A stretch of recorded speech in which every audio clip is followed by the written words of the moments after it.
Hello po mga kamela, no? Nandito po tayo ngayon sa Makati at yun ay nasa Camagong Street po tayo mga kamela, nasa Camagong Street tayo. At yun ay dumaan po ako rito mga kamela, no? Dumaan po ako rito dahil may hinatid po ako dun sa may Pablo Ocampo, no? At yun mga kamela ay mayroon po akong taong nakita, no? Nadaanan ko ito, ay nakaupo siya. Nakaupo siya at yun ay putol ang kanyang paa at yun ay parang gutom yata o hindi natin maano, no? At saka siguro mas maganda siguro mga kamila puntahan natin, no? At puntahan natin nandun sa kabila, oh. At yun, puntahan natin at para ma-interview natin at kung ano, no, anong pinto ng kanyang buhay. Kaya tara po mga kamila, puntahan po natin. Let's go. Tara po. At yun, may kalayuan, no? May kalayuan po ang ano, no, ang pagitan ay dito pagpaparada po ako dito. Tara.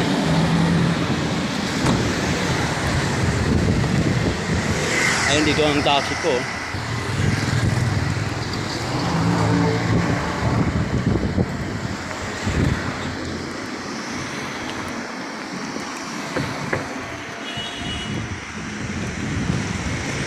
Oh, kuya. Oh, magandang tanghali. Oh, sige. Ano yan, panangalan mo pa lang? Oo. Saan ba kayo nakatira? Wala nga eh. Ha? Ha? Ibig sabihin wala kayong bahay? Wala eh. Ay ba't nakaabot kayo dito Makati? Ha? Kaya lang pa ikot-ikot lang. Paikot-ikot lang. Kung saan na medyo kung saan mabubuhay, doon tayo, ganun. Oo. Oh, pag mayroon magbigay ng tulong na para makakain tayo. Oo. Oh, yun Bakit, ha? Oo, yun mas maganda yun kuya. At yun ay basta wag ka lang mawalan ng pag-asa, no? At lagi lang tayo manalangin kay God. Ano eh. Patay na eh. Bakit naman Kasi bakit, yung asawa ko nandun na eh. Kakaisang taon lang eh. bakit mo naman bakit na gusto mo mamatay? Gusto ko makita yung asawa ko. Asawa mo may anak ka na? Wala kaming anak eh. Wala kayong anak? Ba't gusto mo makita ng asawa mo ibig sabihin? Pero hindi ka umuwi doon? Nagulungkot ako eh. Hindi ka umuwi doon? Saan? Doon sa inyo? Sa Bulacan? Naman ako tiga Bulacan. Saan? Dito nga ako eh. Dito lang Makati? Nasaan ang asawa mo? Nasa langit na. Ibig mo sabihin. Ibig mo sabihin na matay na pala yung asawa nyo? Kakaisang taon lang ako. Ibig mo sabihin para nalungkot ka mo lang na wala siya. Oo. Yun. Nakasakasama ko araw-araw eh. Wag mo na ano yun kuya Toblal nangyari na yun at yun ay tapos na. At yun napakaganda yung nabubuhay ka sa mundo, no? At basta wag kang mawalan ng pag-asa basta nabubuhay tayo sa mundong ibabaw at may nakakagawa lang tayo ng mabuti sa ating kapwa, no? At ganun lang po kuya, wag kang mawalan ng pag-asa. Makatulong. Tulong. Buti may pagkain ka, saka kumuha ng pagkain mo. Binigyan ka dyan sa may ano? Ano mo pangalan nyo kuya? Ako, si Dennis Baliser. Dennis Baliser. Ako nga pala ako si Rene ako. Ako si Rene. Yun yung taxi ko. Oo. Yeah. Ayun, taxi ko. Ayun. Pinarada ko muna doon dahil na kita dito. At yun, mayroon akong tinapay doon, binili ko kanina sa bikere at may juice, hindi ko pa nainom dahil nga yun kanina medyo hindi na malamig pero inumin mo yung kahit hindi malamig. Yun, kukunin ko muna kuya, saglit lang ha. Sige, kukunin ko muna. Yun mo kamila, no? Kunin natin, mayroon po akong tinapay dahil yung pag bumabiyahe po ako, mayroon po ako tinapay na binibili na in-stock sa tabi ko, no? At yun, kapag ginutom po ako ay mayroon po akong makakain at yun ay may kapahirap kasing na kapag ikaw isang taxi driver at wala kang at kapag may karinderya na wala kang magpaparadahan ay hindi ka makakain basta-basta yung mga kamila, no? At yun, nandito yung tinapay ko. Ayun. Ibigay natin kay kuya, no? Ayun, tinapay ko. At yun, may juice. At yun, ay kahit paano mabigyan din natin siya ng pangkain niya, no? Ay ito mga kamila, no? Yun, pupunta natin si kuya.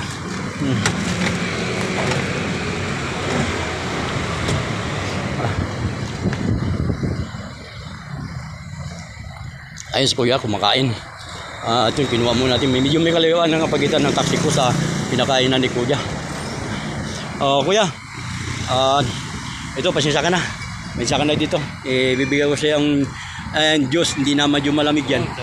Yun, at saka tinapay na kinain ko kayo na. Hindi ko, binili ko sa bakery. At yun, bumili ako ng putok, dalawa. Dalawa pa natiraan yan. At yun ay, ano pangalan nyo? Dahil kalimutan ko. Dennis Balyeser. At yun mga kamila, no? Si Kuya Dennis Balyeser at Hirap na dito. Oo. Siyempre, hindi ako makasabay kasi may kapansanan. Yun nga pala mga kamila, may kapansanan si Kuya Dennis Balyeser. Kuya, ba't ano ba nangyari sa paa mo? Anong bulaw? Pinanganak na ako ganito eh. Mo lang pinanaka, ganyan talaga yung paa mo. Hindi ako makasabay sa mundo. Yun talaga. Yun napakahirap talaga, hindi ka makapaghanap buhay Kuya, yun no? Hindi. Kahit may mga bagay na alam ko, Oo. hindi naman tayo tinatanggap dahil pagtingin Oo. natin, di ba? Oo nga, oo. Sabihin, ay, ganyan, hindi yan, pwede. Oo. Doon, natatalo tayo doon. Oo. Kaya hindi ako makasabay. Hindi ka, hindi ka makakasabay sa mundo na para, halimbawa, gusto mo mag-apply ng trabaho, walang tatanggap sa iyo, no? Tingnan ka pa lang. Oo. Ayaw ka na nila. Ayaw. Diba? Madalang, Kamay pa na. parang na-discard sila sa iyo, ganun. Ayan naman kami nila, no? Kahit pa paano, pinapos ko nga high school ko eh. Nakagraduate ka rin ng high school yan, Kuya. Kaya ba, sariling sikap mo? Para meron lang akong masasabi na kahit ganito ko. Pero may mamagulang ka pa? Nanay, wala na. Tatay, buhay pa? Tatay, kaya lang may pamilya ng iba. Doon, sa Paranaque eh. Paranaque. Mga 70 na ngayon. Kuya Dennis, ilang taon na kayo? 46. 46 na mga kamila, no? 46 na si Kuya Dennis, 46 na ang kanyang edad. At wala dahil may asawa ka dati namatay, wala kayong anak ni, no? Saka simula nun, parang anong buhay ko, nawala ng gana, ng sigla. Mahal ko yun. Mahal ko na ako. Araw-araw, iiyak ako pa yun. Mga 1 year na sa namatay. Dahil siya sa Manila Town. Kakakalungkot din ang ni Kuya Dennis, no? Yun lang. Yung kwento ng kanyang buhay. Araw eh. Wala pa. At yun nga Kuya Dennis, no? Dahil ako, Salamat ha. dahil ako na masada at nadaanan kita rito. At yun ay may bigay pa ko sa inyo. Mayroon pa. Kuya, yan mga kami na, no? Bigyan ko si Kuya Dennis yung juice kanina binili ko at kuya hindi na malamig, kaya hindi ko ininom at saka yung tinapay na natira ako dahil pag bumabiyaya ako kahit kapag ginutom ako at wala akong kakain ako sa karinderya at wala mga paradahan at yun ay kailangan kung gutom ka at mas maganda yung may dala ka tinapay, kaya yun ang ginagawa ko. Ayun Kuya Dennis, at papapansin mo na to Kuya Dennis, no? Salamat. God bless sa'yo. Pagpasensya mo na yung nabigay ko sa inyo, no? At yun, nadaanan kita. Bagay yun.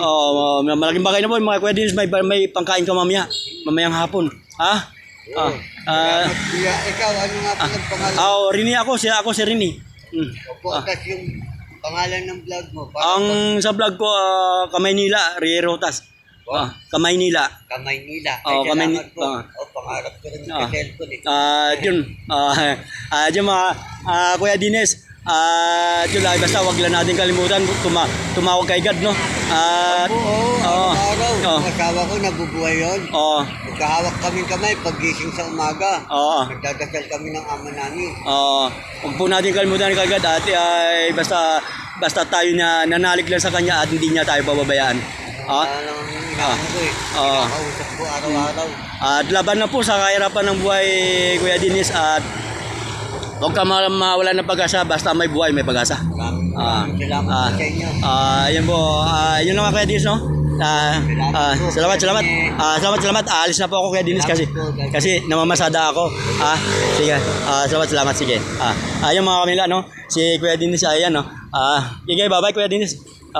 Yun ay si Kuya Dennis at yun ay kumakain mga kamila, no? Kumakain. At yun, ay kumakain siya at iniwanan natin niya. At yun, nandito yung taxi natin. At yun, at ang tinapay na natira ko kasi mga Kamila, no? Ang natira kong tinapay at yun, ang natira kong tinapay mga Kamila at yung binigay ko kay Kuya Dinis. Dahil yun, pag namasada ako ay bumibili po talaga akong tinapay, no?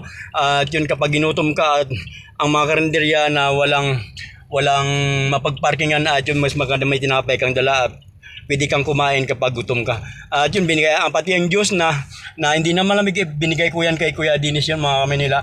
At binigyan din natin siya kahit papaano, no, ng 100 piso at yun, mayroon siyang pangkain mamayang gabi. At yun lang, dito lang, hanggang dito na lang po tayo mga Manila. At thank you so much, no. At God bless po sa ating lahat. Bye-bye.